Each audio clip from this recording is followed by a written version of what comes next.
Sa oras na ito, I'd like to speak on the subject, desperation.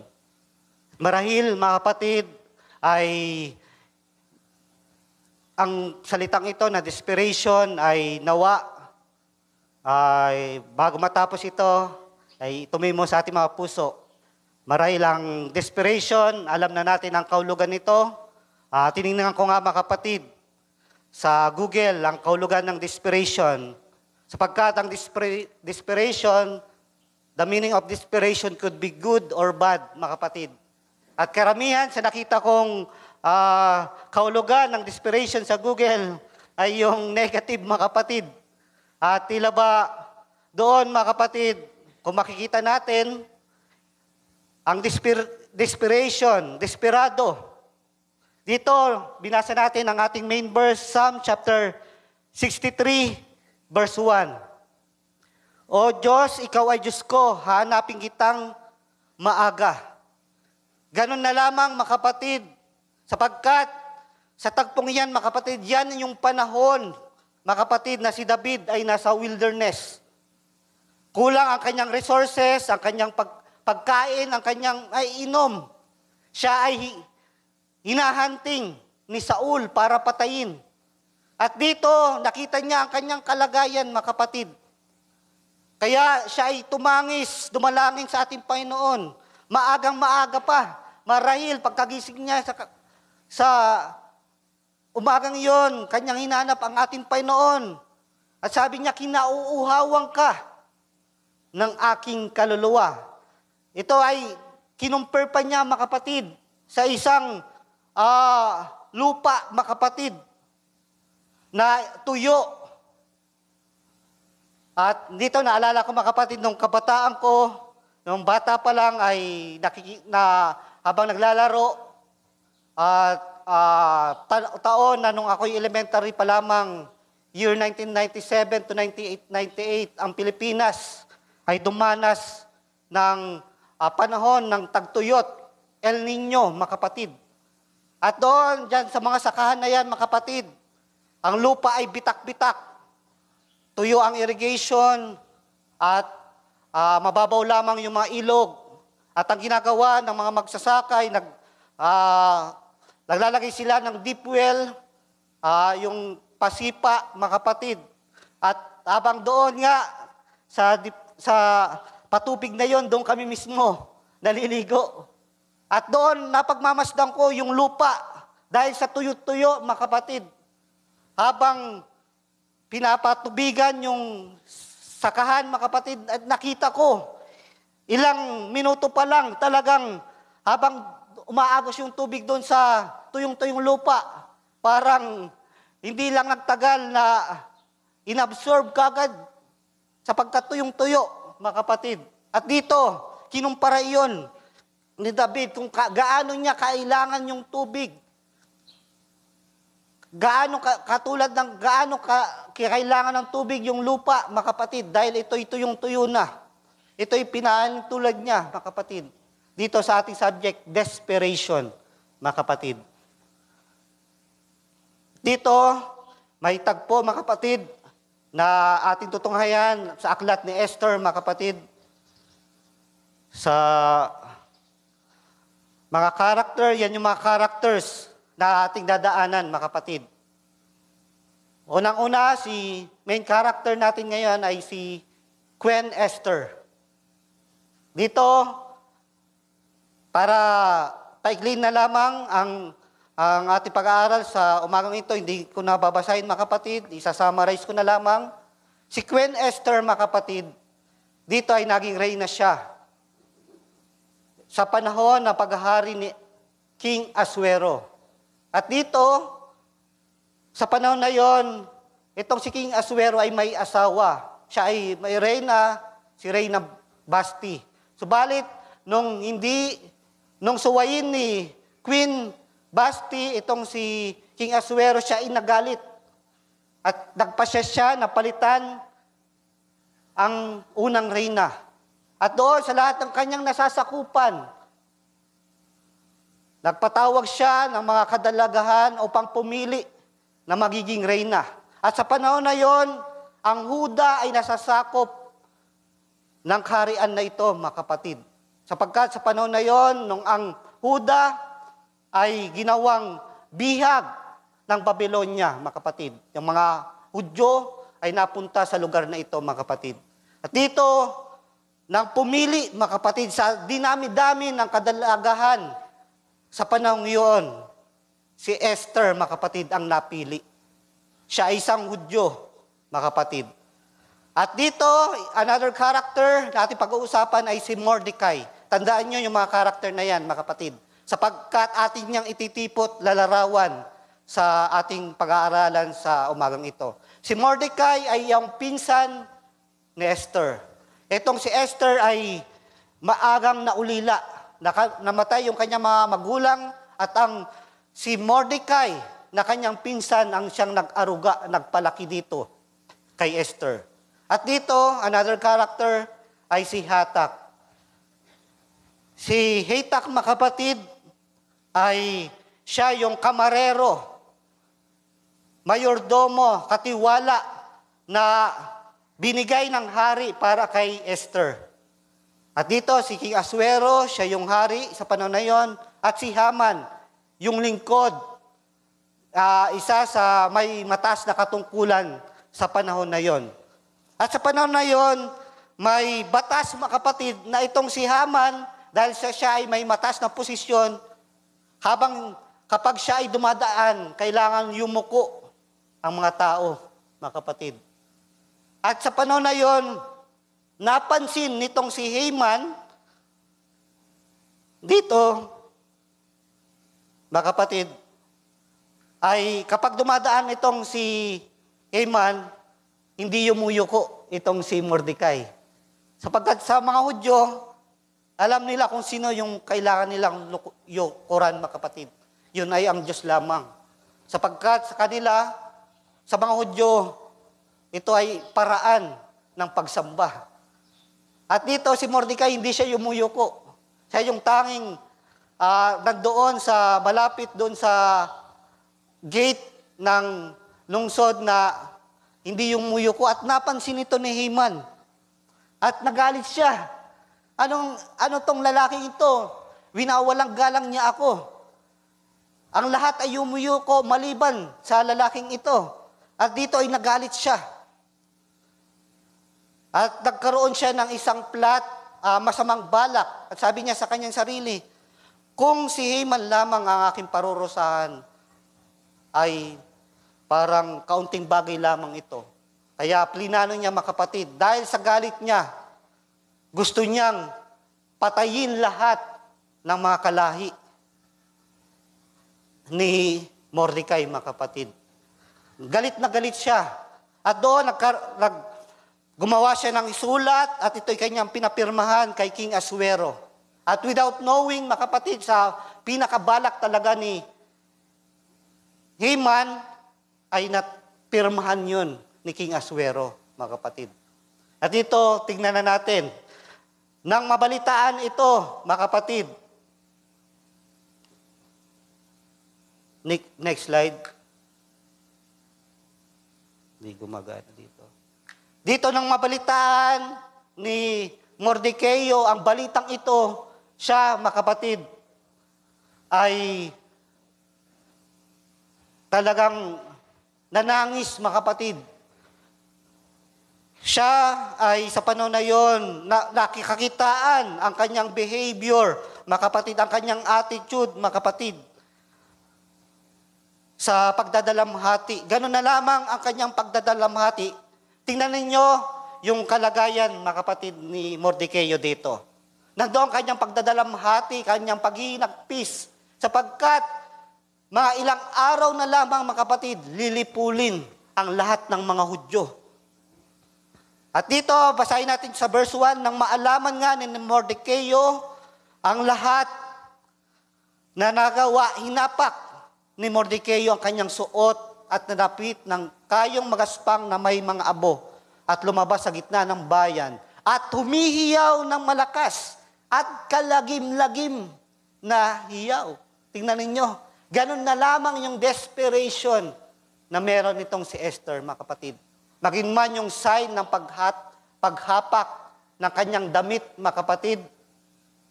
Ang paglagay ng abo sa kanyang ulo, sign yan, mga kapatid, ng labis na paghinagpis, desperation, mga kapatid. Tingnan ninyo. Siya ay humiyaw, siya ay nananangis. At dito sa verse 2, at siya ay naparoon ng sa harap ng pintuang daan ng hari sapagkat walang makakapasok sa loob ng pintuang daan ng hari. Nakapanimit ng mga spang na kayo. At dito napansin ng mga tao yung kalagayan ni Mordecai. At nakarating ito kay Esther. At si Esther nagpahatid ng damit. Subalit, hindi ito tinanggap ni Mordecai. At dito, na-curious itong si Esther. Bakit kaya ganito ang kalagayan nitong si Mordecai? Ganun na lamang kanyang pananangis, paghinagpis. Kaya dito sa sunod na slide, pinadala niya itong si Hatak, mga kapatid. Take note, itong si Hatak, siya yung katiwala na inasay ng hari para pagsilbitahan itong si Esther. At dito, siya ay isang kamarero, ibig sabihin, mayordomo, katiwala. At dito, pinapunta niya si Hatak kay Mordecai upang tanungin, bakit, ano yung dahilan ng kanyang pagdadalamhati? At dito, isinalaysay na ni Mordecai kung bakit ganun na lamang ang kanyang paghinagpis, mga kapatid. Isinalaysay niya kung paano ilang araw na lamang ay lilipulin ang lahat ng mga Hudyo. Sapagkat itong si Haman, mga kapatid, si Aman, ay naghanda pa, mga kapatid, ng 10,000 talents of silver para ipapatay lahat ng mga Hudyo. Sigurado siya. Binayaran niya na lahat. Yung pera na gagamitin ay galing pa sa kabangyaman ng kaharian, mga kapatid. At may nakatakdang oras na lamang ng paglipol. At ito, sinalaysay ni Mordecai kay Hatak ang pangyayari. Subalit, tignan ninyo.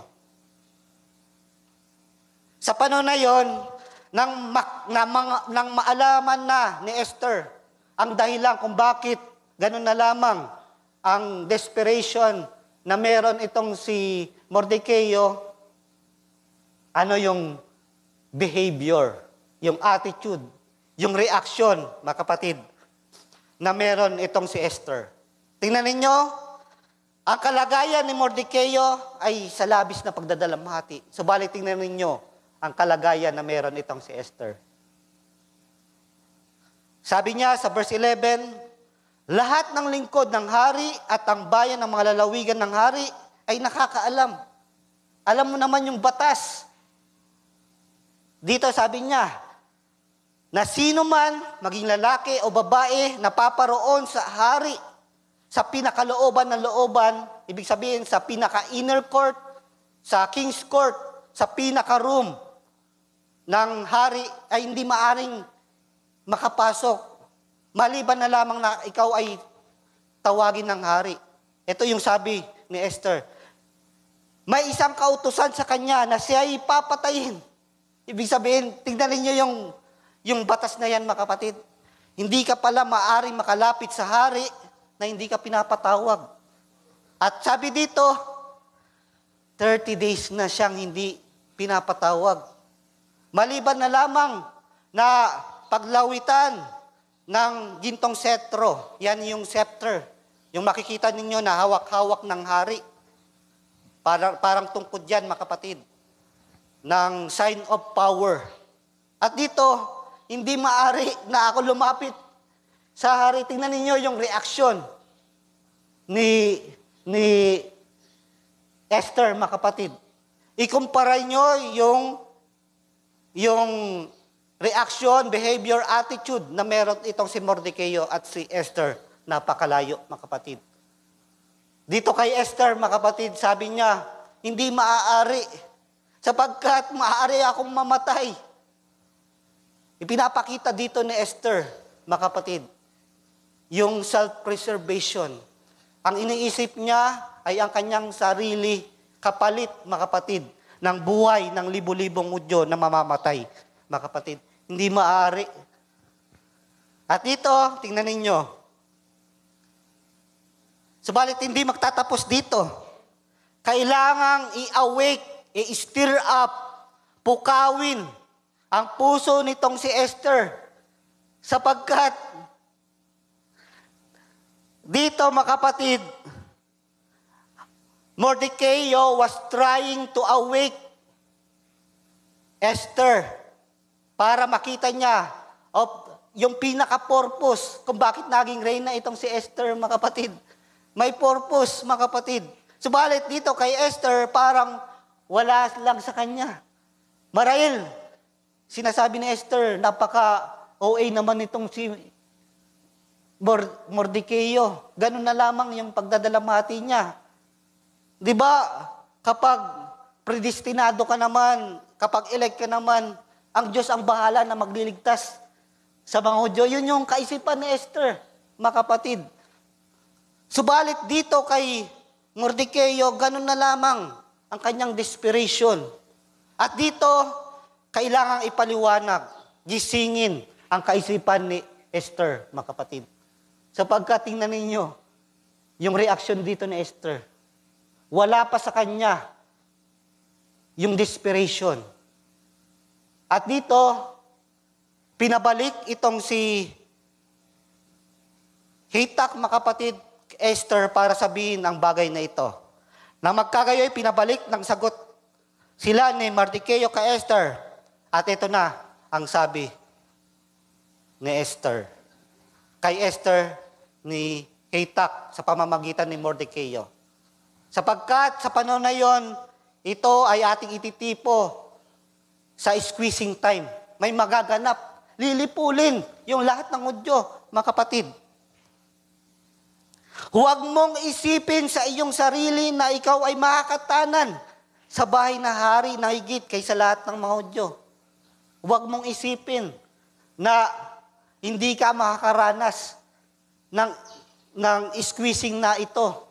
Sapagkat ikaw ay Hudyo. Sapagkat kung ikaw ay lubos na tumatahimik sa panahong ito, ay magtataglay ng katiwasayan at kaligtasan ng mga Hudyo sa ibang dako.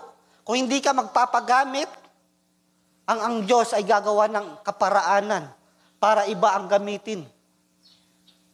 Ngunit ikaw ay ang sabayanan ng iyong magulang ay mapapahamak. Huwag mong sabihin na ikaw ay maliligtas. Remember na Hudyo ka rin. At sinong nakakaalam na kung kaya pinasapit sa kaharian ay dahil sa bagay na ito. Yun yung dahilan.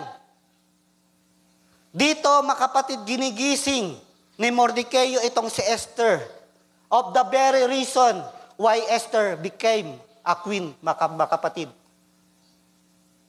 Ano yung dahilan bakit siya naging reyna? Na gagamitin siya ng Diyos para sa kaligtasan ng mga tao. Subalit ano yung reaksyon dito ni Esther? Sabi niya, hindi maaari.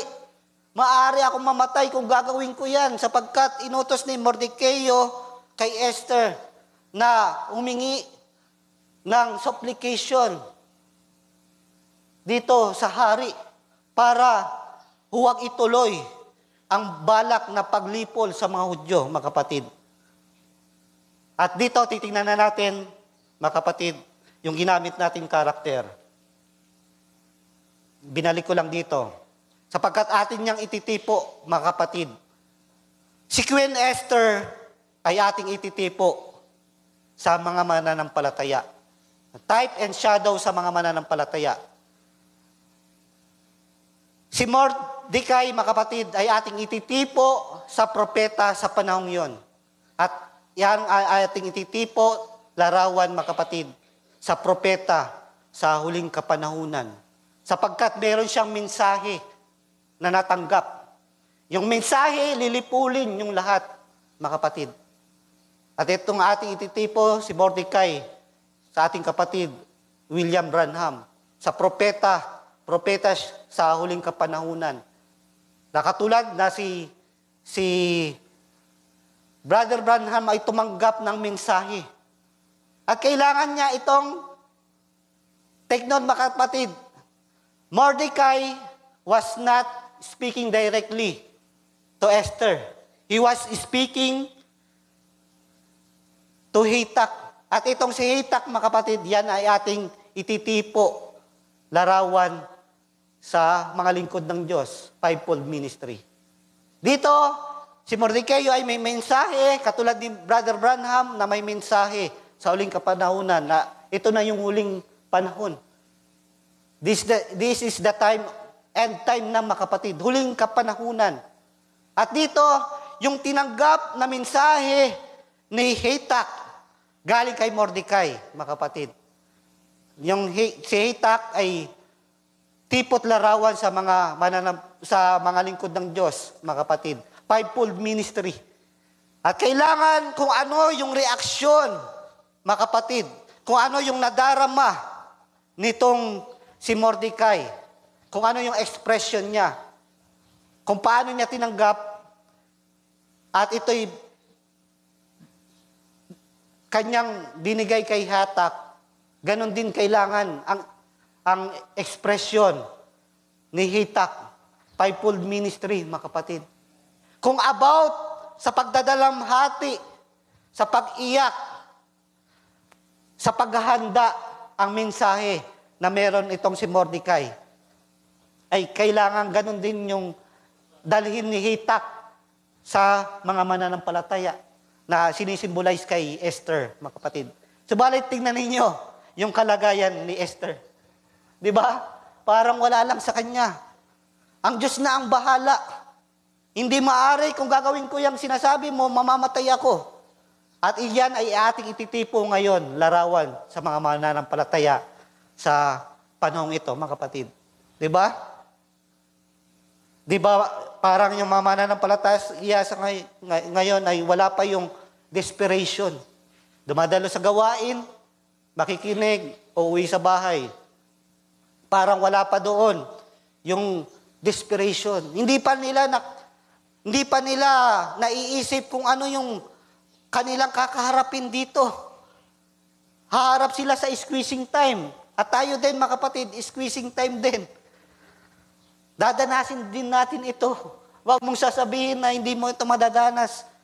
Mararanasan sapagkat iyan ay talaga na, mga kapatid. At dito, katulad ng ginagawa ng mga lingkod ng Diyos, kung paanong tinanggap ni Hatak ang mensahe na tipot larawan sa mga fivefold ministry, ay gayon din ang kailangang ipabatid kay Esther.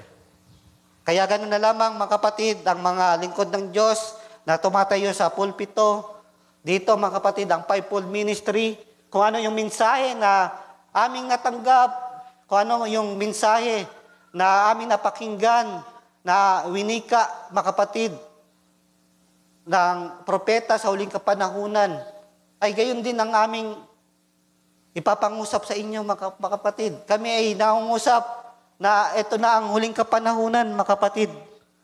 Diba? Subalit, ano yung unang reaksyon ni Esther na tipot larawan ng mga mananampalataya? Diba? Wala pa doon yung desperation. Subalit, kailangan gisingin. Hindi pa nagtatapos doon, mga kapatid. At dito nang maisalaysay ni Mordecai sa pamamagitan ni Hatak, ang mensahe na ito, ang reaksyon ni Esther. Nang siya ay gisingin, pukawin ang kanyang kaisipan, na ganun din ang ginagawa ng mga lingkod ng Diyos sa inyo mga mananampalataya, mga kapatid. Kailangan iparating yung mensahe, ang salita ng Diyos, mga kapatid. Kaya mayroon tayong pangangaral, pagtuturo, mga kapatid, para sabihin, mga kapatid, yung mensahe. Mensahe dito, lilipulin yung lahat ng Hudyo. Dadanas sila ng squeezing time, mga kapatid. At dito, nabago, mga kapatid. Nabago ang reaksyon ni Esther. Kailangan muna kasi napukawin, gisingin ang mga natutulog na mananampalataya, mga kapatid. Diba? Kaya paulit-ulit, mga kapatid. Marahil nagsasawa na kayo sa pagtuturo at pangangaral. Subalit kailangan yan, mga kapatid. Tingnan ninyo, itong matapos sabihin ni Mordecai sa pamamagitan ni Hitak, yung bagay na ito, mga kapatid, na bago ang kaisipan ni Esther, mga kapatid. Ito yung sabi niya, ikaw ay yumaon, pisanin mo ang lahat ng Hudyo na nakaharap sa Susan at ipag-aayuno nyo ako. Tingnan ninyo. Huwag kayong magsikain o magsiinom man ng 3 araw, gabi o araw. Ako naman at aking dalaga ay mag-aayuno ng gayon ding paraan. Tingnan ninyo. Dati-dati, hindi pa naman ganito yung pamamaraan ni Esther. Marahil, si Esther, komportable na yung kanyang buhay bilang reyna, na gagawa niya yung lahat ng bagay na ito. Subalit nung dumating sa kanya yung mensahe, mga kapatid, yung unang reaksyon niya, parang wala siyang gagawin, mga kapatid. Sapagkat nakasalalay dito ang aking buhay, katulad ng mga nanampalataya. Self-centered pa, ang iniisip ay ang kanyang sarili, mga kapatid. Wala pa doon yung urgency, mga kapatid. Yung desperation. At subalit dito, sabi niya, nung matanggap niya na yung mensahe, ito na yung kanyang reaksyon. Sabi niya, kailangan natin mag-ayuno. Kailangan tayong dumalangin. Na natanggap niya na yung reaksyon na kailangan meron siya, mga kapatid. Kailangang dalhin ang mga mananampalataya sa desperation, mga kapatid. Sabi niya,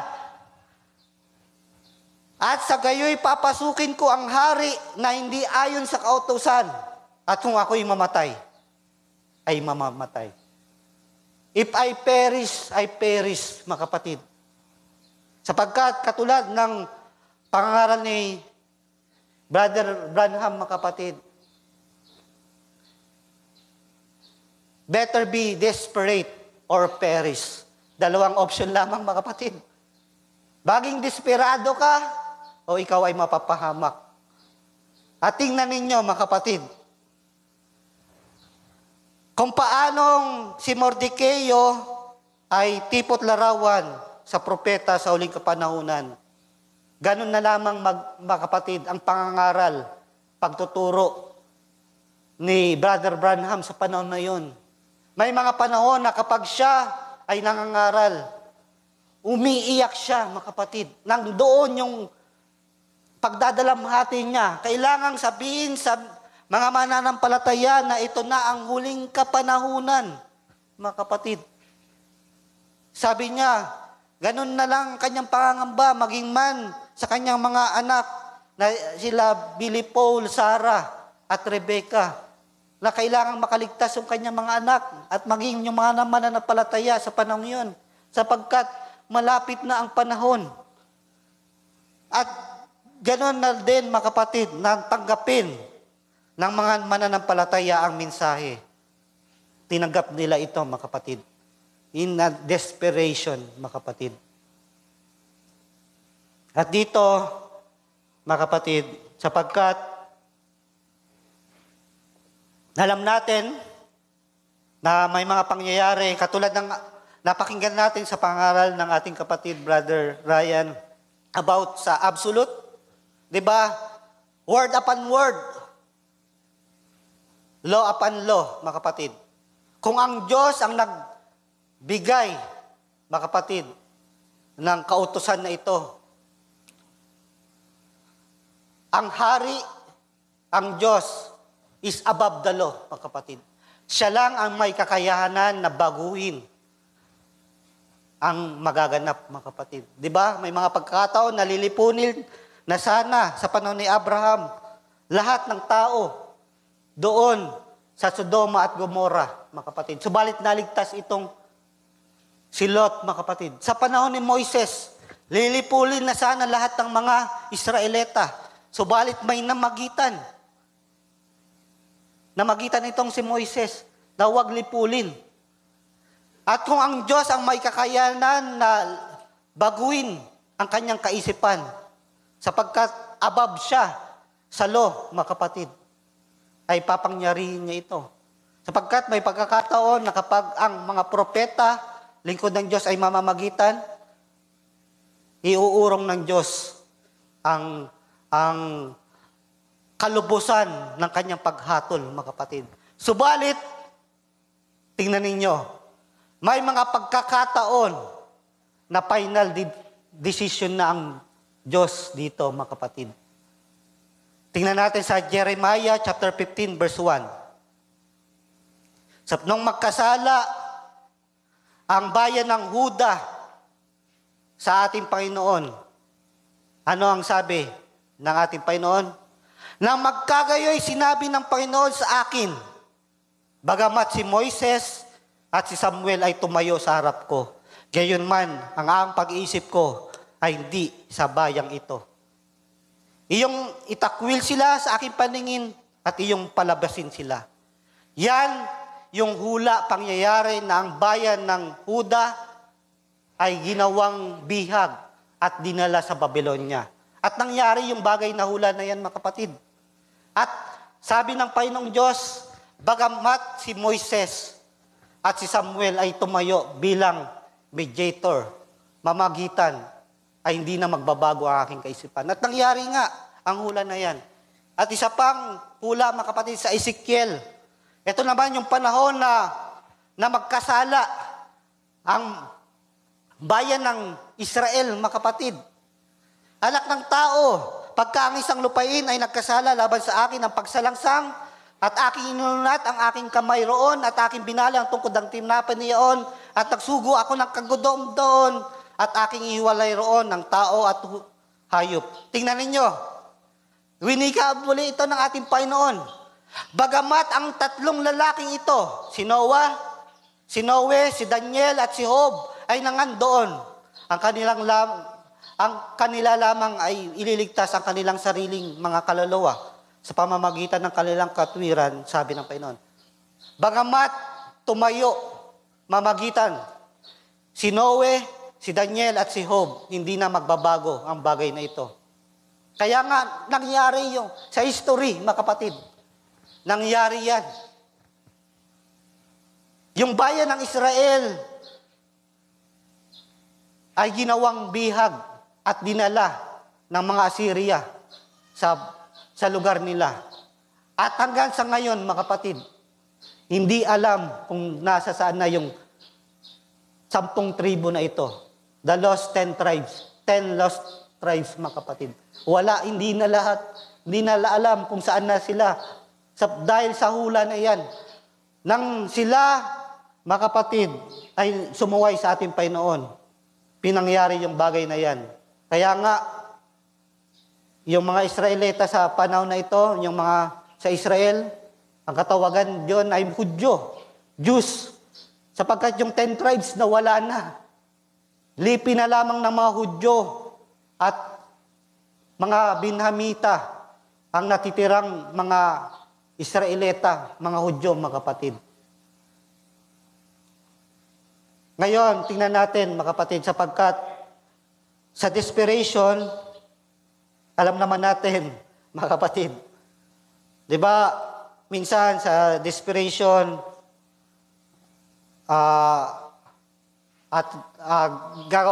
bibigay lamang ako ng example, di ba, nung tayo nag-aaral pa, kapag ang isang guro ay magkakaroon ng surprise quiz. Sige, magkakaroon tayo ng surprise quiz bukas. Ano sasabihin ng mga estudyante? Ano ba naman yan? Bukas na kaagad. Hindi ko pa kaya. Subalit sino yung maghahanda, mga kapatid? Yung mga may pakialam, mga kapatid. Sila yung mag-aaral. At sino yung makakakuha ng mataas na grado? Yung nakahanda, mga kapatid. Dito, Binibigay na ng Diyos, mga kapatid, na tayo sa paghahanda, mga kapatid. Meron tayong advantage sa mga tao sa labas, mga kapatid. Alam na natin yung mensahe, dinadala tayo ng ating Panginoon Diyos sa paghahanda, mga kapatid.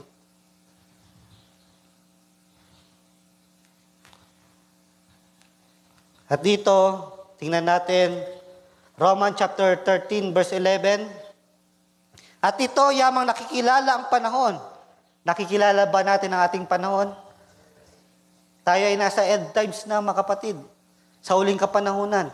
Na ngayon, kapanahunan ng magsigising kayo. Katulad ng ginawa ni Mordecai kay Esther, na kanyang ginising siya, mga kapatid. Tayo ay ginigising, mga kapatid. Nasulat ni Apostol Pablo sa Romans, mga kapatid. Sapagkat ngayon lalong malapit na sa atin ang kaligtasan kaysa nang tayo'y magsimpalataya ng una. For now is our salvation nearer than when we believe. Diba? May mga mananampalataya dito na ilang taon na sa paglilingkod. Diba? Dito pinapakita na kailangan nung pasimula na ikay tinawag, yung kaligtasan ay mas malapit na sa panahon na ito sapagkat kailangan may sa paglago na ang mananampalataya, mga kapatid. At kailangan gisingin ang mga natutulog. Hindi pinag-uusapan dito yung physically na natutulog or literally na natutulog, mga kapatid. Kailangan nature na ng tao, mga kapatid, ang pabanjing-banjing. Malayo pa naman siguro ang paparito ng ating Panginoon. Di ba? Minsan nga, yung mga iba sinasabi, saka na lang ako magsiseryoso. Gagawin ko muna yung mga bagay na gusto ko para ako'y mag-enjoy. At kapag ako'y matanda na, doon na ako magsiseryoso sa paglilingkod. Di ba? Wala doon yung desperation, mga kapatid. At dito, ang gabi ay totoong malalim. Di ba? Sa panahon natin ngayon, padilim na ng padilim. Ang mga tao ay sa pagkakasala, mga kapatid. Napaka dilim na ng panahon na ngayon, mga kapatid. Sobrang ganun na lamang ang panahon nating kinabubuhayan, mga kapatid. Iwaksi nga natin ang gawa ng kadiliman, mga kapatid. Subalit, salamat, mga kapatid, bagamat nasa kadiliman, ngunit may bukas, mga kapatid. Ang ating Panginoon ay binigyan tayo, mga kapatid, ng paghahanda. Isakbat ang sandata ng kaliwanagan. Magsilakad tayong may ninhin, gaya ng sa araw. Tingnan ninyo yung mga bagay nito. Ito yung ginagawa ng tao sa panahong ito. Huwag sa katakawan at paglalasing. Huwag sa katakawan. Yan nga yung dahilan kung bakit ang tao ay nagtatrabaho upang may makain, mga kapatid. Diba? Subalit dito, huwag sa katakawan, paglalasing, huwag sa kalibugan at sa kahalayan. At marahil, sasabihin ninyo, yung mga natural na ginagawa, pagkakasala ng tao, hindi naman ako naninigarilyo, hindi naman ako umiinom. Subalit tingnan ninyo, hindi pa nagtatapos dyan. Huwag sa mga pagkakaalit at pagkakainggitan. Diba? Tingnan ninyo. Sasabihin mo na ikaw ay mararapture, subalit yung tao na kinakainisan mo, kapatid mo, na makagawa lamang ng kaunting pagkakamali, mga kapatid, ay ganun na lamang yung pagkairita mo sa kanya. Nasaan yung temperance? Nasaan yung pagpipigil? Nasaan yung pag-ibig sa kapatid? Yung brotherly kindness, mga kapatid? Sinasabi mo na mararapture ka, handa ka na, subalit yung pakikitungo mo sa kapatid mo ay hindi kakakitaan, mga kapatid. Huwag sa pagkakaalit at pagkakainggitan, mga kapatid. At napakadali ng oras, mga kapatid. Magiging pa, siguro, ayoko naman maging part 2 ito, mga kapatid. Dito, tingnan na natin, mga kapatid. Sobrang napakadali ng oras. Pasakop nga kayo sa Diyos, datapwat magsisalangsang kayo sa dyablo. At tatakas siya sa inyo, mga kapatid. Tingnan ninyo, sapagkat gagawin ng lahat ng kaaway, mga kapatid. Di ba? Tandaan ninyo, mga kapatid. Noong oras nung lockdown, mga kapatid, lahat ng tao, sapagkat sinasabi ng mga tao, wala akong oras dyan. Marami akong ginagawa.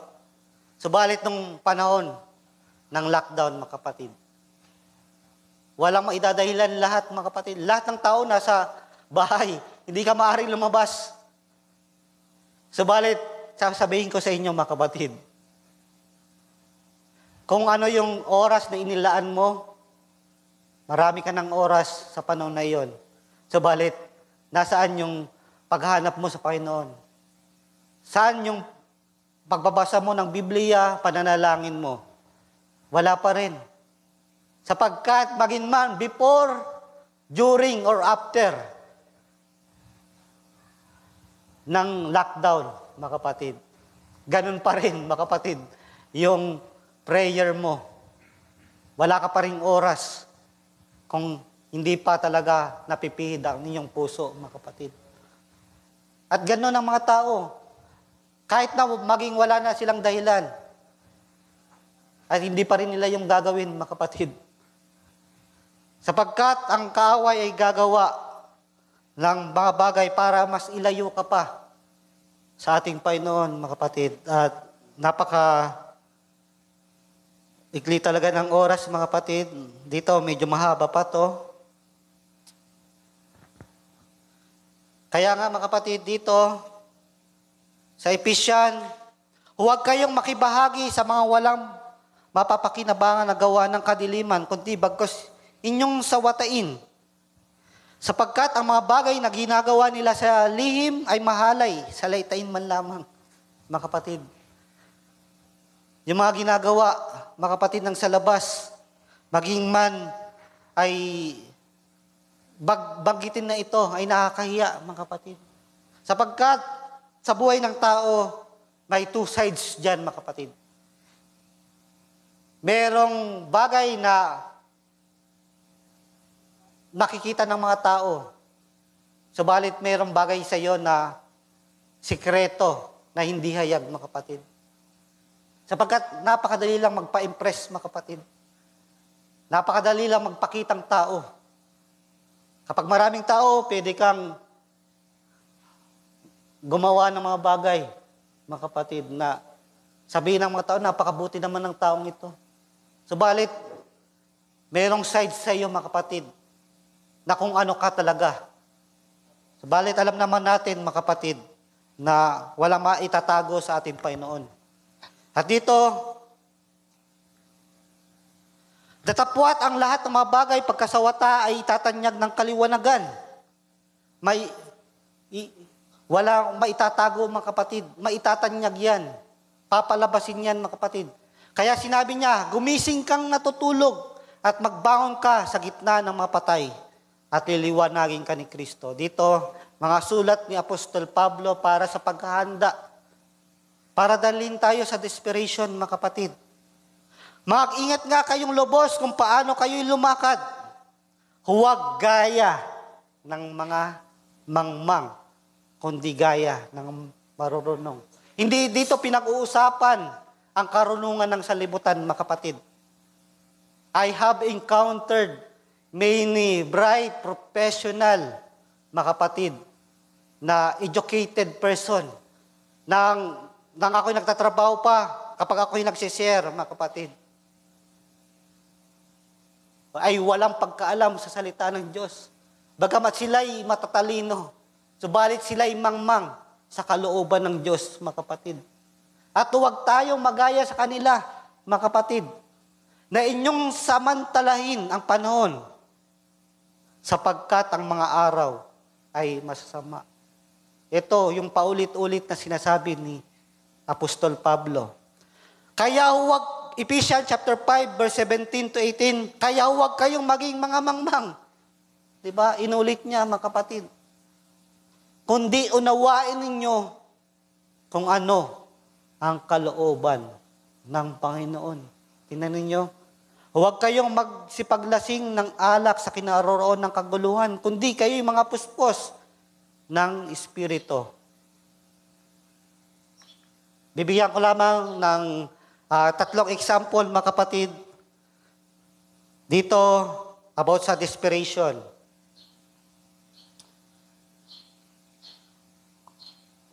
Unahin na natin si Jacob, mga kapatid. Ito yung panahon, mga kapatid, nang si Jacob ay uuwi na sa Kanaan upang bumalik sa lugar ng kanyang ama,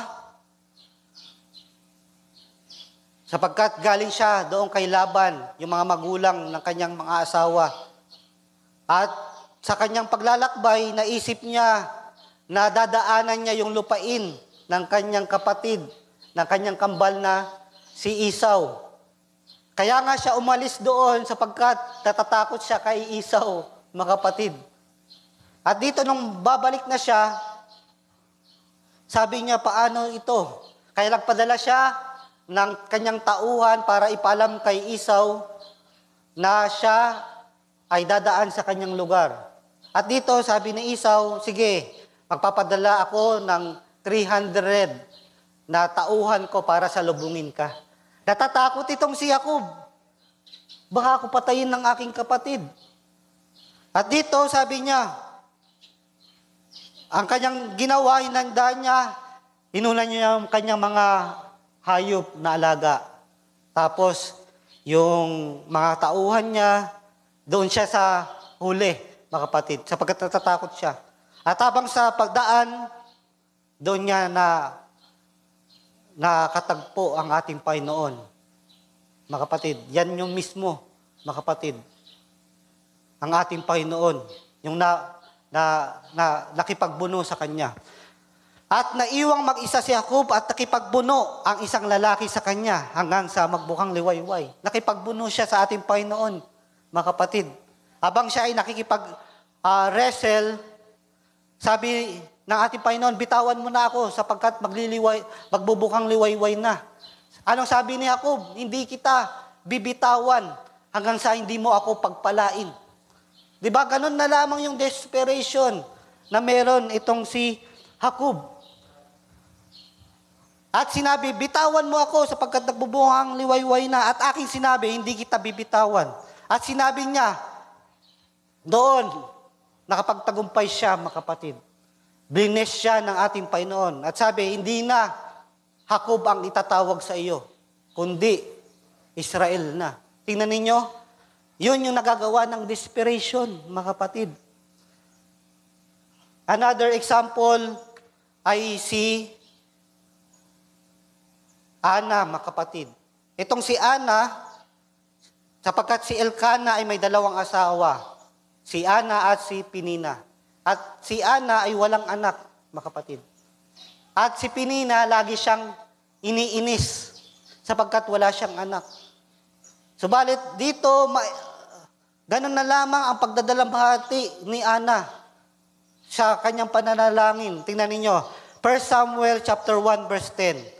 At siya'y nanalangin sa Panginoon ng buong paghinagpis ng kaluluwa. Desperation yan, mga kapatid. At tumangis na mainam. Sabi niya sa kanyang panalangin, bigyan mo po ako, Diyos ko, ng anak at akin siyang iaalay sa iyo. At ganoon ang kanyang dalangin, paghihinagpis ng kanyang kaluluwa. At ganoon ay sinagot ang kanyang panalangin at nagkaroon siya ng anak. At yun na nga si Samuel, mga kapatid. At ang last example natin, mga kapatid, ay si sa panahon ng prayer meeting na naganap sa Mexico, mga kapatid. At doon, may isang ina na kalong-kalo ang kanyang anak. Sa first day ng prayer meeting, nakita niya, nasaksihan ng ina na yon na gumaling ang isang bulag na 30 days nang, 30 years nang hindi nakakakita. At sumampalataya siya. Subalit, nung kinaumagahan, namatay yung kanyang anak. Namatay. Subalit, kailangang yung sunod na prayer na pagtitipon sa mga may sakit o pang-idalangin sila ay gabi pa. 9 p.m. pa ng gabi. 9 a.m. namatay yung kanyang anak at dito, gabi na, ang ginawa nung dumating na yung oras ng dalangin para sa mga may sakit, ang ginagawa ng inang ito, dahil sa panahon na yon 30 to 40,000 yung mga nandoon, karamihan. Ang ginagawa ng magulang na ito, siya ay nakikipag-unahan, siya ay nakikipagsiksikan para makapauna. Ang problema, mga kapatid, wala siyang prayer card. At doon, siya ay pilit na makapunta sa unahan. At nagkukos na ito ng kaguluhan. At napansin na siya ng mga tao. Maginman, sabi ni Brother Billy Paul, pumunta siya sa kanyang ama na si Brother Branham. May isang magulang doon na kalong-kalong ang kanyang anak na patay na. At gustong-gusto na makapunta dito. At anong sabi ni Brother Branham? Sige, papuntahin ko na lamang dyan si Brother Jack Moore at siya na lang yung magpanalangin sa babaeng ito para sa kanyang anak. Doon, wala pa yung desperation para kay Brother Branham. Subalit, habang dumadalangin si Brother Branham ay nagkaroon ng vision, mga kapatid. Nakita niya sa kanyang vision na yon na tumatawa yung bata, mga kapatid. At doon, pinatawag niya yung magulang ng bata para ipalapit at ipanalangin. At nabuhay yung bata, mga kapatid. Tingnan ninyo, kailangang i-interrupt ng Diyos ang ginagawa ng propeta para pagbigyan lamang ang desperation na meron yung magulang, mga kapatid. Di ba? Yun yung nagagawa ng desperation, mga kapatid. Gagawa ang Diyos ng paraan at sasagutin ang panalangin. Kaya mayroon tayong mga panalangin, mga kapatid, na tila ba walang kasagutan? Di ba? Minsan, mananalangin ako kung may kasagutan ito, okay lang. Kung wala, siguro yun na lamang yung kalooban ng Diyos. Wala yung desperation. Subalit kung meron kang panalangin talaga na kailangan mong sagutin ng Diyos, mga kapatid, marahil gagawin mo na lahat. Marahil kahit maghapon kang manalangin, mag-ayuno, mga kapatid, ay gagawin mo para sagutin ka lamang. At maging man sa pangangaral ng ating kapatid, Brother Branham, dito, next slide. Kumuha lamang ako ng 2 quotation.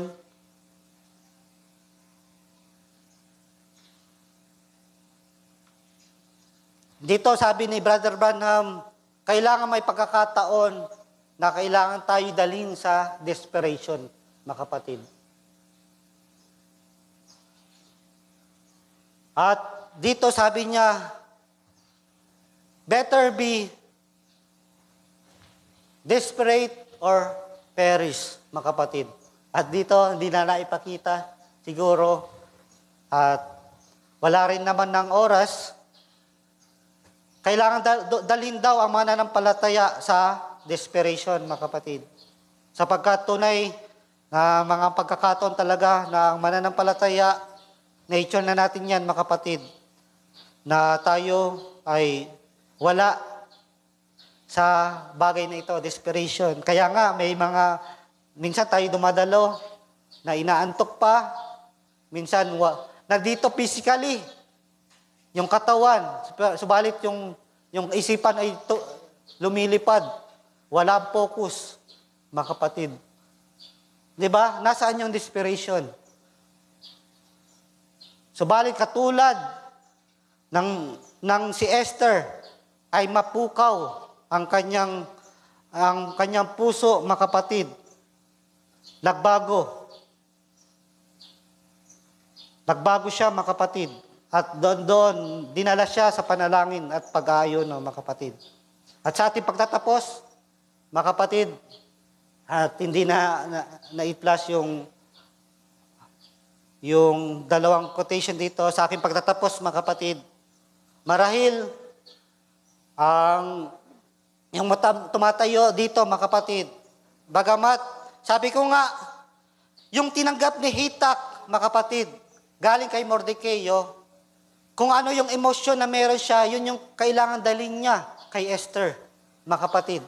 At maging man kami, mga kapatid, kaming mga tumatayo dito, marahil hindi man namin maibigay yung emosyon.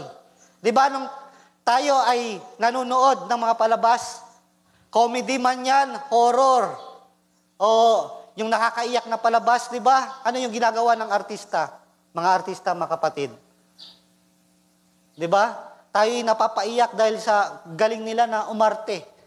Di ba? Nagre-response tayo sa kung ano yung ating napapanood. Napapaiyak tayo kung drama, mga kapatid. Subalit, kung yung mga tumatayo man dito, mga kapatid, hindi man namin maibigay, mga kapatid, yung emosyon na kailangang sabihin namin, narito na ang huling kapanahunan. Magsisi na kayo, gawin nyo na ang kalooban ng ating Panginoon. Kung wala man kaming gifts para pukawin ang inyong mga puso, mga kapatid, nawa, sapat na ang salita ng Diyos. Mga kapatid, ako wala akong gifts para sabihin sa inyo, mga kapatid, na yung mga salita dito para paiyakin kayo o dalhin kayo, mga kapatid. Pangusapin sa inyong mga puso, mga kapatid. Subalit, nawa, mga kapatid, wala man akong gift noon, mga kapatid. Nawa, sapat na ang salita ng ating Panginoon. Daanan lang natin, mga kapatid, ang bagay na ito. Now I believe that we're living in the days that were, or otherwise the days that we're living in should cause the church to go completely into desperation, mga kapatid. I believe since the message sa congregation, mga kapatid, we got to do something, mga kapatid. Sabi nga sa kasabihan ng tao, desperate times calls for desperate measure, mga kapatid. You gotta do what you gotta do. Gawin mo na yung kailangan gawin mo. There is no option na, mga kapatid. At dito, sa huling quotes, mga kapatid, signs of His coming should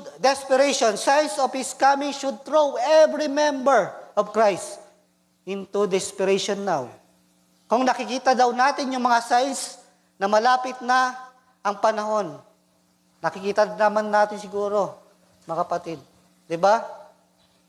Sa economy, magkano na ang halaga ng sibuyas ngayon?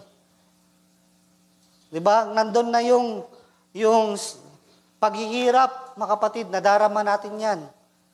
Isang part pa lang yan, economy pa lang yan. Paano pa yung political, mga kapatid? Yung war, mga kapatid. Yung mga sakuna, pestilence, mga kapatid. Nung nakaraan lang, ay yung lindol sa Syria at Turkey, mga kapatid. Dito, kailangan yung nangyayari ay gawin tayo. About our souls, about our welfare for hereafter, that going to the amount where we gain the whole world. Sabi dito, Tamuin mo daw lahat yung mga bagay na sa mundong ito, mga kapatid. Ano daw ang i-gain natin dito? What are we living for? Bakit tayo nabubuhay? Para lang ba sa mga bagay na yan? What are you struggling for? To live? Para ba mamuhay? To die? And you're not fit to live until you're fit to die. It's true. Di ba? Yun lang yung nangyayari, mga kapatid. Tayo, may kanya-kanya tayong ginagawa para mabuhay, mga kapatid. Ginagawa natin ito para tayo magpatuloy. Subalit, ano daw yung i-gain natin dito? Katulad ng nasusulat, mga kapatid. Kung dito sa buhay lamang tayo umaasa sa ating Panginoon, tayo na ang kaaba-aba, mga kapatid. Sapagkat hindi lamang sa buhay na ito, may hinanda pa ang ating Panginoon Diyos na mas mainam na bahagi na ating tatanggapin, mga kapatid. Sabi ko nga, kung hindi man namin maibigay yung emosyon, mga kapatid, na kailangan dalhin ninyo, mga kapatid, sapat na ang salita ng Panginoon Diyos para dalhin kayo sa desperation, mga kapatid. At tayo tumayo, mga kapatid. Hallelujah. Hallelujah. Sapagkat tunay, mga kapatid, na hindi tayo madadala sa kalagayang na ito, mga kapatid, sa desperation kung hindi natin makikita ang ating kalagayan. Kung hindi natin makikita ang ating pangangailangan, mga kapatid. Katulad ng nangyari kay Esther, nung una niyang matanggap, mga kapatid, ang mensahe, ano yung sabi niya? Hindi ko maaaring gawin yan. Subalit nang pukawin ang kanyang kaisipan, mga kapatid, nang gisingin siya, mga kapatid, nagbago ang lahat. Sabi niya, gagawin ko ito, bagamat ang batas ay hindi pinapahintulutan ito at nakasalalay dito ang aking buhay. Sabi niya, if I perish, I perish. Mamatay na kung mamatay, ay gagawin ko ito. I'd rather do the good things kahit na ako'y mamatay. Yun yung sabi ni Esther, mga kapatid. At nawa, ganun din tayo, mga kapatid. Kung tipo at larawan natin si Esther, mga kapatid, at napakinggan natin ang mensahe sa kapanahonang ito, dadalhin tayo sa desperation, mga kapatid. At tayo'y sumadaling manalangin, mga kapatid. Hallelujah. Hallelujah. Aming Diyos, dakila at makapangyarihan sa lahat. Salamat, Panginoon Diyos, sa mensahe sa araw na ito, Panginoon. Ng katulad, Panginoon, na nangyari kay Esther, na kung saan sa unang pagkataon ay nandun pa ang kanyang pag-aalinlangan, nandun pa ang kanyang iniisip ay ang kanyang sarili lamang, Panginoon. Ngunit, nung pukawin ang kanyang puso, nagbago ang kanyang puso. Ang laman ng kanyang puso at siya'y sumunod. Nawa, ganun din kami, Panginoon. Nawa, ang mga mensahe na aming pakinggan ay dalhin kami sa desperation. Hindi na ito ang oras para kami ay gumawa na lamang ng mga bagay para sa aming buhay. Naway tanggapin namin, tumimo sa aming puso ang salita na napakalapit na ng oras ng pagbabalik mo, Panginoon. Nawa, Panginoon Diyos, tulungan mo kami. Gawin ito, tumayo sa pananampalataya hanggang sa pagparito mo, aming Panginoon. Nawa, Panginoon Diyos, dalangin namin ang bawat isa na lumakad sa iyong kalooban. Hallelujah. Ito ay aming hiling, dalangin, binabalik ang pinakamataas na papurit, pasasalamat, pagdakila sa tanging pangalan mo lamang, aming Panginoong Hesus Kristo. Amen. Amen. At ako'y babalik na sa ating tagapangalaman.